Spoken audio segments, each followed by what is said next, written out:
I've got an itch I can't scratch, I'm missing a piece that completes a whole part of me, an open wound scar to see. Everybody come here, gather round, welcome to the freak show, the best in town. What the hell's wrong with me? Part 1.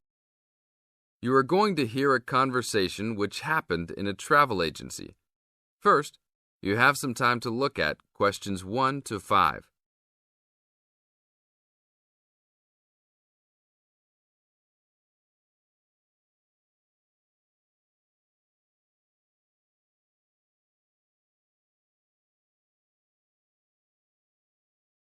Now we will play the recording. Listen to the tape and answer questions 1 to 5. Hi. I would like to make a reservation for a round-trip plane ticket from London to New York. Welcome to the Student Travel Agency. London to New York. Let me see if we have any student specials for that flight. Yes, we do in fact. What days would you like to fly? I am looking for a flight around the 10th of October or so. And how about your return date? Ideally, the 31st of October. Let me check our computers to see if these dates are available. Are you looking for economy class or first class? Economy class will be just fine. We have an open flight on the 10th, but for your returning flight, the 31st of October is already fully booked. If you want to upgrade to first class, there are openings for the 31st. Just a few seats left, though. How much do I have to add for first class? First class will be around 20 to 25% more. Well, that is not worth it. I would rather just fly on another day. Do I have any other options? There are open seats back to London on the 1st of November. There are openings for first class that day too. No, I won't be able to do that because I have to work. Is there anything before the 31st? Maybe the 30th or 29th? Let me check. You can fly on the 29th, but not the 30th. The 29th is a little bit early. Is there any way I can be on a waiting list of some sort? Of course, but you should still confirm a return date just to be safe. OK. How about if I book a return date on the 29th and add my name to the waiting list for the 31st? Can I do that? Sure, I can do that for you. Do you also want to add your name on the waiting list for the 30th also? I would recommend this in the scenario that you do not get the flight for the 31st. That is a good idea. How much will the round trip cost? I will calculate your price for you. Your total will be £565, not including tax. Now look at questions 6 to 10.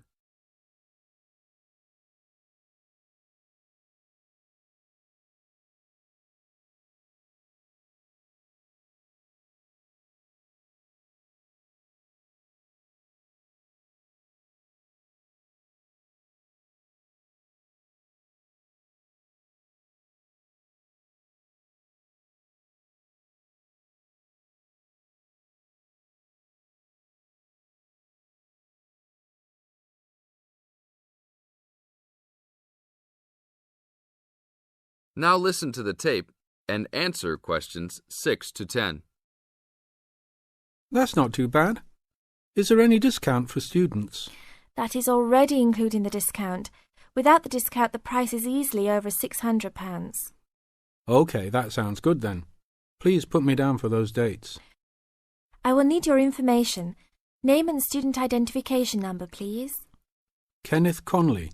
Student ID 92123020. Your phone number, please. 87052109. Please tell me your mailing address. 354 Westchester Drive, London. Thank you very much, sir. How would you like to pay for the ticket? I think I will pay in cash. Well, you don't need to pay right now, just when you come to pick up the tickets. You will need to pick up the tickets at least 2 weeks before departure. That is no problem. One quick question. What happens if for some reason I need to cancel my trip? The student discount tickets are unfortunately non-refundable. However, if your cancellation is before 24 hours of takeoff time, then you can reschedule your flight for another day. If the cancellation is within 24 hours, then you forfeit your ticket. I understand. Well, thank you very much. I will see you next week. See you then. That is the end of part 1. You now have half a minute to check your answers.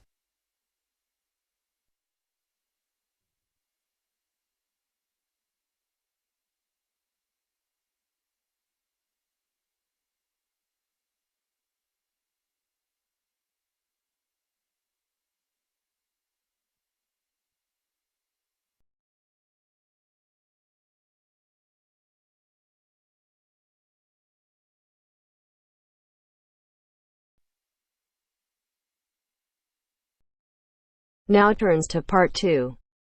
Part 2. You'll hear a lecturer talking to students about the ozone layer and CFCs. First, you have some time to look at questions 11 to 17.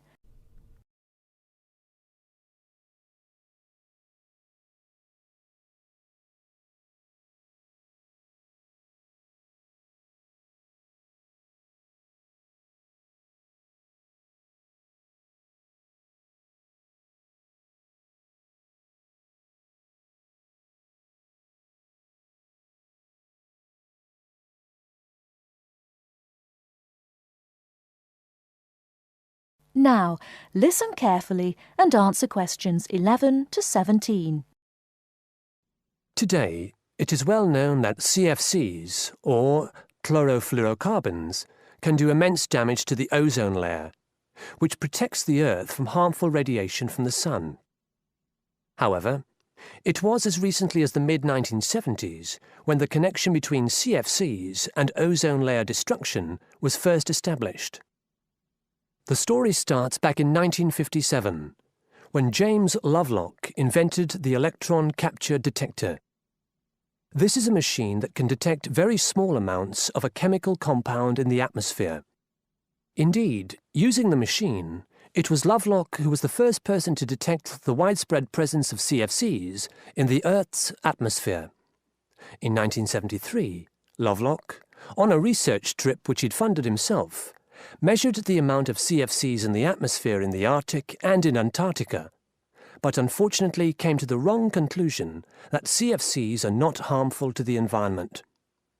Following on from this work, though, in 1974, Sherry Rowland and Mario Molina published the very first scientific paper on the connection between CFCs and ozone depletion. This quickly prompted the world's first ban on the use of CFCs, which was enacted in 1975 by the US state of Oregon. Further bans followed. In 1978, the United States and several European countries banned the use of CFCs in spray cans. CFCs were still allowed to be used, though, for refrigeration and in solvents. It was in the mid-1980s that scientists in Antarctica observed a huge depletion in the ozone layer above them, often called the hole in the ozone layer. This led, in 1987, to the signing of the Montreal Protocol, which called for further reductions in the production and use of CFCs, and then, 2 years later, to a European Union agreement to ban the production of all CFCs by the end of the century. Before you hear the rest of the talk, you have some time to look at questions 18 to 20.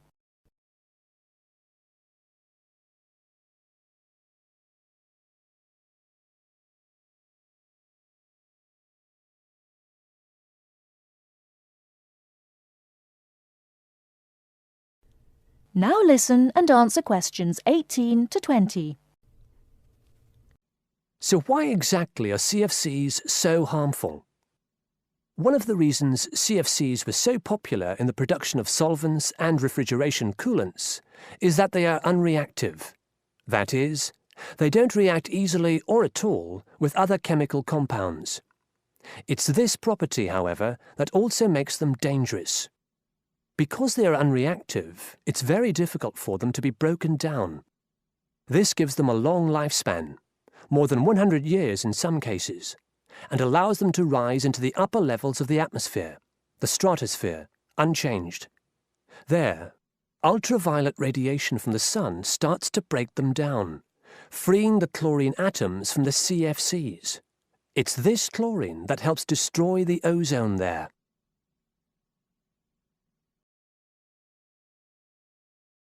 That is the end of part 2. You now have half a minute to check your answers.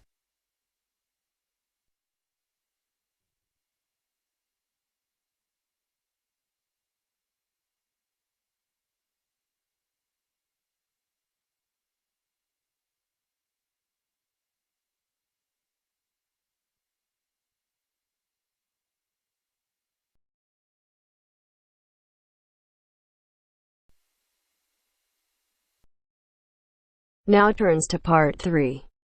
Part 3.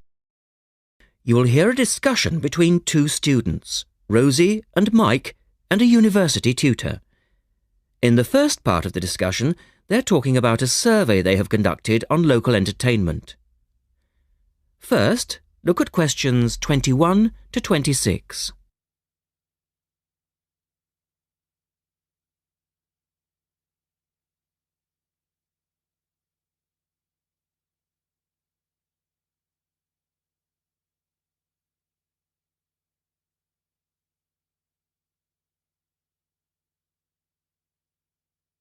Now listen to the first part of the discussion and answer questions 21 to 26. Good morning, everyone. Well, I think we can start straight away by getting Rosie and Mike to do their presentation. Would you like to start, Rosie? Yes. Well, we've done a survey on local entertainment. Basically, we tried to find out how students feel about the entertainment in the town and how much they use it. Yes, so we've called our project Out and About. Yes, that's a good title, Out and About. We wanted to find out how well students use the entertainment facilities in town, whether they get to see the latest plays, films, that kind of thing. Now, we have our own facilities on campus, of course. Oh, yes. We deliberately omitted those as we really wanted to examine outside entertainment in the town as opposed to on the university campus. Actually, there were a lot of areas to choose from, but in the end, we limited ourselves to looking at 3 general categories: cinema, theatre and music. Right. OK, well, first of all, cinema. In the town, there are 3 main places where you can see films. There's the new multi-screen cinema complex, the old Park Cinema and a late-night Odeon. So, if you look at this chart, in terms of audience size, the multi-screen complex accounts for 75% of all cinema seats. The Park Cinema accounts for 20% of seats, and the late-night Odeon has just 5% of seats. As you probably know, the complex and the park show all the latest films, while the late-night cinema tends to show cult films. So, when we interviewed the students, we thought the complex would be the most popular choice of cinema. But surprisingly, it was the late-night Odeon. Yeah, and most students said that if they wanted to see a new film, they waited for it to show at the park, because the complex is more expensive and further out of town, so you have to pay more to get there as well. Yes, and that adds to the cost, of course, and detracts from the popularity, evidently. Well, next, we looked at theatres. The results here were interesting because, as you know, there's a theatre on campus which is popular, but there's also the Stage Theatre in town, which is very old and architecturally quite beautiful. And there's the large modern theatre, the Ashtop, that has recently been built. So you just looked at the 2 theatres in town? Yes, but the thing about the theatres is that there's a whole variety of seat prices. Also, the types of performance vary, so students tend to buy seats at both and like using both for different reasons. And if they want cheap seats at the Ashtop, they can just sit further from the front. What we did find that was very interesting is that there are periods during the year when students seem to go to the theatre and periods when they go to the cinema. And we really think that's to do with budget. If you look at this graph, you can see that there's a peak around November, December when they go to the theatre more, and then a period in April, May when neither is particularly popular. And then theatre viewing seems to trail off virtually, while the cinema becomes quite popular in June, July. I think you're probably right about your conclusions. In the second part of the discussion, Rosie and Mike talk about different music clubs. Look at questions 27 to 30 first.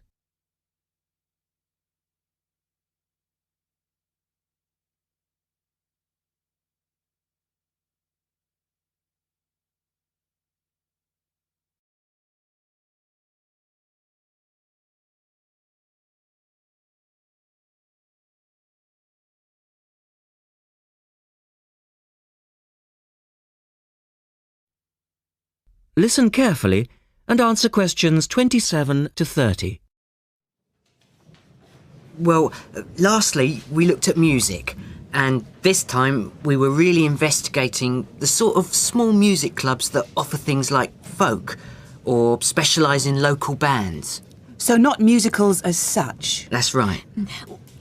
We looked at 3 small music venues and we examined the quality of the entertainment and the venue and gave a ranking for these. A cross, meaning that the quality was poor, a tick, meaning it was okay, and 2 ticks for excellent. First of all, the Blues Club, which obviously specialises in blues music. This was a pretty small place and the seating was minimal, so we didn't give that a very good rating. No, we don't recommend that one, really. Then the Sansu, which plays a lot of South American music. It was a big place, very lively, good performers, so 2 ticks for that one. The Pier Hotel is a folk venue, a good place for local and up-and-coming folk artists to play. Not the best of venues, as it's in a basement and a bit dark, but the quality of the entertainment was reasonable and the lighting was very warm, so we felt it deserved an average rating. Now finally, there's the Bald Rock Cafe, which features big rock bands and is pretty popular with students, and we enjoyed ourselves there as well, so top marks for that one. And then, did you get any information from the students as to which of the clubs they preferred? That is the end of part 3. You now have half a minute to check your answers.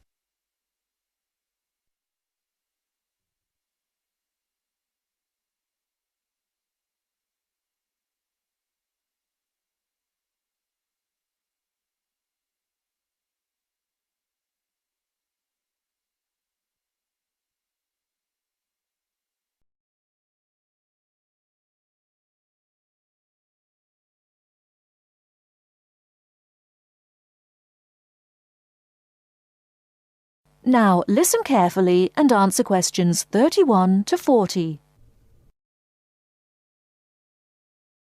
Cheese is one of those foods that we tend to take for granted as always having been with us. And it's odd to think that someone somewhere must have discovered the process to make cheeses. That takes place today. In the studio to tell us all about it is Monica Maxwell. Today, we all know that the process of making cheeses takes place when microorganisms get into milk and bring about changes in its physical and biochemical structure.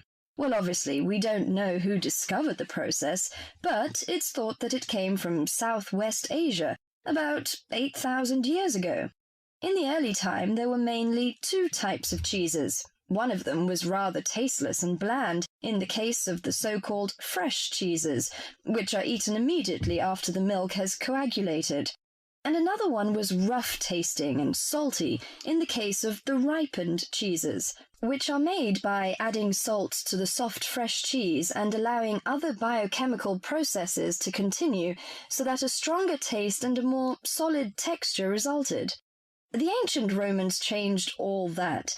They were great pioneers in the art of cheese-making, and the different varieties of cheese they invented and the techniques for producing them spread with them to the countries they invaded. This spread of new techniques took place between about 60 BC and 300 AD. You can still trace their influence in the English word cheese, which comes ultimately from the Latin word caseus, that's C-A-S-E-U-S. At this stage in history, people weren't aware in a scientific way of the role of different microorganisms and enzymes in producing different types of cheese. But they knew from experience that cheese's tastes were relevant to something. If you kept your milk or your pre-cheese mixture at a certain temperature or in a certain environment, things would turn out in a certain way. In the 19th century, with the increasing knowledge about microorganism, there came the next great step forward in cheese making. Once it was known exactly which microorganism was involved in the different stages of producing a cheese, and how the presence of different microorganisms affected the taste, it was possible to introduce them deliberately and to industrialize the process. Nowadays, cheese is made on a large scale in factories, although the small producer working from his dairy farm continued to exist and still exists today. Cheesemaking moved very much into the world of technology and industrial processes, although because the aim is still to produce something that people like to eat, there's still an important role for human judgment. People still go round tasting the young cheese at different stages to see how it's getting on, and may add a bit of this or that to improve the final taste. Whatever the scale of production, there is still room for the development of art alongside the technology. That is the end of part 4. You now have half a minute to check your answers.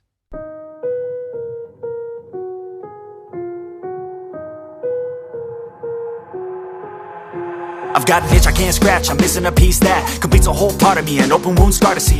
Everybody come here, gather round, welcome to the freak show, the best in town. What the hell's wrong with me? I don't get along with anybody, honestly. I've been living in my own head constantly, thoughts jumbled round, think I need a new lobotomy. Wait, all these thoughts are too negative. I don't wanna get lost in the sedative. Gotta show them what I got, I'm competitive. You know I'm about to go off, I won't let them win, I'll take. Some people believe that prison is the only way to tackle problems of crimes. On the other hand, people say delivering good education is more effective way to cope with crime. Discuss both views and give your opinion. There are two ways are suggested over here. Number one, that prison is the only way, only method to tackle problems of crime. But there is a second way to deliver good education to the people can be more effective to cope with, to handle these crimes. Discuss both views and give your opinion. So this is how I have written introduction. In this contemporary era, in this modern era, a section of society, section of population assumes and think that prison is the familiar way in several countries to resolve the problem of crime. People think that, or a section of society believe that prison is the only way, in the familiar way, more familiar way in several countries, in many countries, to resolve the problem of crime, to solve the problem of crime. Others, however, presume that delivering quality education to people is an effective way. But other people think that delivering quality education or providing quality education or good education, effective education to people is effective way to deal with this problem. Here I would like to discuss both the views from my perception. This is how you can write your last sentence in your introduction.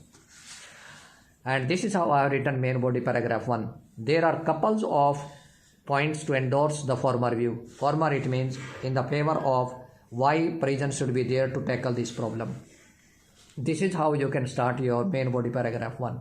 First and foremost, putting a criminal behind the bar is a better way to reduce the problem of crime, because these people think that putting the criminal behind bar, putting the criminals in jail, in prison, is a better way to reduce the problem of crime. To explicit it or to explain it, nowadays a person does a crime only to earn living or earn livelihood or to dominate someone by his or her ego. There are two ways why crimes are committed. Number one, person does a crime only to earn livelihood. Number two, they want to dominate someone by his or her ego. When that particular criminal is busted by the police, when a particular criminal busted means caught by the police and taken to the court, he or she is sentenced to number of years to be spent in jail. They are sentenced, or the criminals are sentenced for a number of years, for a couple of years, for many years, for several years, and they have to spend time in jail, in prison. If in case he or she is shot dead by a cop, or if in case that criminal is shot dead by a cop, by a policeman, his or her family members could get hurt. Hence, putting a criminal behind the bar is an effective way. Therefore, we should put the criminal behind the bar in prison, and that would be effective way to teach a lesson to the criminal without hurting him or her. This is how I have written main body paragraph 2. Many points can be mentioned to spot the latter view. To latter view, it means why quality education should be provided, why providing quality education is more effective, much better way to handle the problem of crime. So this is how you can start your main body paragraph 2. Firstly, delivering a quality education to the generation is a better way to lower the crime rate. I mean, if we deliver good education to the generation, to the public, it would be a very effective way, very nice way, efficient way to lower down the crime rate. To elaborate it, to explain it, for example, in Czech Republic, there is no prison to be found around the country. I mean, in Czech Republic, there is no prison, there is no jail. Criminals are not putting behind the bar. There is no prison at all over there. It is because of the educated people in the country, and that is because people in that country are educated, who never develop a notion of committing a crime, and they don't have any kind of idea of committing a crime in their mind. Country's government and education system is to be appreciated for this, and both country's government and education system, they need to be appreciated. Hence, it is undeniable fact that education is the most powerful weapon. That's why we can say that education is most powerful weapon. When education is the way, we should provide quality education to the people, and we can reduce the problem of crime. Secondly, arming children and the generation with better education is a good way to alleviate crime. This is very nice way. We should educate people and our generation. We should give quality education to our children, and it's a nice way to alleviate crime, to reduce crime, to stop crime, to halt crime. This is how I have written conclusion. To recapitulate, you can write, in spite of write to conclude, you can write to recapitulate as well. Although some people assume that prison is an effective way to cope up with crime, some people believe that prison is an effective way, is an efficient way to cope with crime. Yet meeting people with quality education is an appropriate way to halt crime. But I believe that giving quality education to the people is a more appropriate way to stop that crime, to spot this kind of problem. This is how I have written this effective essay. So I think this video would be really beneficial for you. This is the end of the video, but don't forget to subscribe our channel, like, comment and share please, and press the bell icon so that you can get notification of every new video. Bye bye. See you in my next lesson. Bye.